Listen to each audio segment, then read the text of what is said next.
pastor of the house of the Lord. Because of the unprecedented times and our extraordinary history, I believe it's important to prepare our people to return to the church building. Please note my language. We are not reopening the church because the church has never been closed. It has either been gathered or scattered. Right now we are scattered, but the Church of Jesus Christ lives, especially in the black community. African American people are not monolithic, so no one person can speak for all of us. Therefore, please understand that I'm speaking in broad generalities. African American people tend to be religious by nature. This religious tendency flows from our African history. Consequently, many of us are making unwise statements while taking risks. We are known to say when attending large gatherings or when refusing to wear a mask, "The Lord will protect me." And while that sounds spiritual, it is foolish, and it sounds remarkably similar to the position that the devil wanted Jesus to adopt when he tempted him in the wilderness. The Bible reads in Matthew 4, verses 5 through 7, "Then the devil took him into a holy city and had him stand on the pinnacle of the temple and said to him, 'If you are the Son of God, throw yourself down, for it is written, He will command His angels concerning you, and on their hands they will bear you up so that you will not strike your foot against a stone.' Jesus said to him, 'On the other hand, it is written, You shall not put the Lord your God to the test.'" May the Lord add the blessing to the reading of His holy word. Jesus knew that he should not put God to the test, even though God loved him and had given certain prophecies concerning his welfare. To treat those prophecies lightly was an unnecessary test of God. When we unnecessarily expose ourselves to the coronavirus and say, "The Lord will protect me," we are unnecessarily putting God to the test. He may protect us, and he may not, because his providential protection was not designed to be used foolishly by his people. He certainly wants to protect us, and part of that protection is the common sense that he has given us. Let me go ahead and address the elephant in the room.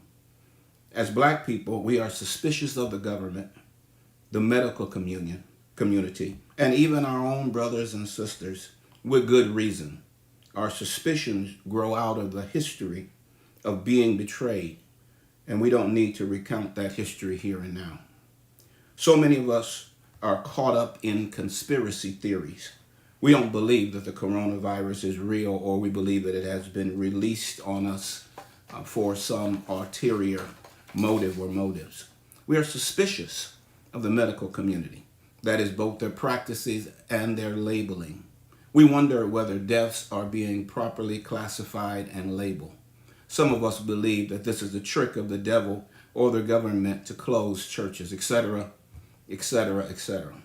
I can't address all of those concerns, legitimate or illegitimate, but I can share with you a few things that I know. One thing I know is that people are dying, whether it's the coronavirus or not, whether the dead are being classified properly or not, whether there is a grand conspiracy or not, people are dying. Therefore, it is loving and wise to do all that we can do to protect our people when we decide to return to the building.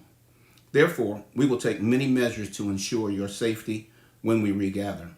I'm going to mention some and explain a little bit about others, because it's going to take some time for this information to be disseminated, received, digested, and voluntarily heeded. First, if you have any illnesses that could compromise your safety, continue to watch the live streaming that we will continue to broadcast for the foreseeable future. Second, we're going to ask you to do physical distancing. I don't like the term social distancing because we need to be socially intimate for our health, but we need to maintain a physical distance of 6 feet. That distance has been affirmed in many medical articles. We will probably have 2 services, an 8 a.m. service for the seniors, a 10:45 a.m. service for everyone else. All services will be held in the 2,000-seat Great Worship Center, which will be marked off to allow us to heed the physical distancing suggestions. Third, we're going to ask you to wear a mask or a shield. There's a great deal of misunderstanding around wearing masks. So please allow me to just clarify a little bit of that misunderstanding. The wearing of masks is not for the safety of the mask wearer, but for others. The mask cuts down on the flow of particulate matter from one's mouth when speaking, coughing, or sneezing. The shield is an even more effective measure in cutting down the flow of particulate matter from one's mouth because it's solid. I wore a mask until I got a shield. I have my shield now. I forgot to bring it in here, but I'll show it to you later. The mask or the shield will give you protection from COVID-19, not to the wearer, but more to the person, to others around the wearer. Unless you are wearing an N95 mask with a tight seal, and unless you are handling it properly, it will not protect you from the virus. The virus is mainly transmitted through particulate matter from another person. Both physical distancing and the mask or shield will greatly reduce one's chances of spreading the coronavirus. I have already tested the shield in the Great Worship Center. It's going to be exceedingly difficult to speak through it. It muffles the sound. Consequently, only when speaking, I will not wear a mask or a shield. But the front seat are 18 feet from the pulpit, which is 3 times the suggested distance. I will be wearing my shield in all other interactions. The services, as you have noticed on the live streams, will be short to consider the discomfort of wearing masks. There will be regular cleaning of the building, and there are many other precautions that will be taken that I'm not going to cover right now. This live stream is to alert you to these major considerations and to ask you for a favor. If you don't want to wear a mask or a shield, and you don't want to heed the physical distancing suggestions, would you please not come to church at this time? We want to have the best possible worship experience that we can have under the circumstances. We do not want you to endanger other people. We do not want to argue with you. And we do not want to have the police escort you out of the building while we're trying to have service. We want you to voluntarily demonstrate your love for others by heeding these guidelines. In due season, I believe these precautions will be relaxed and we'll move towards the new normal.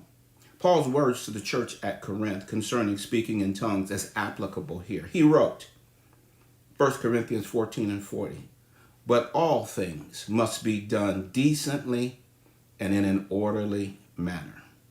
I look forward to seeing you soon, and I trust that you will pray and be guided by the Spirit and by love as we gather together to give glory to God's name.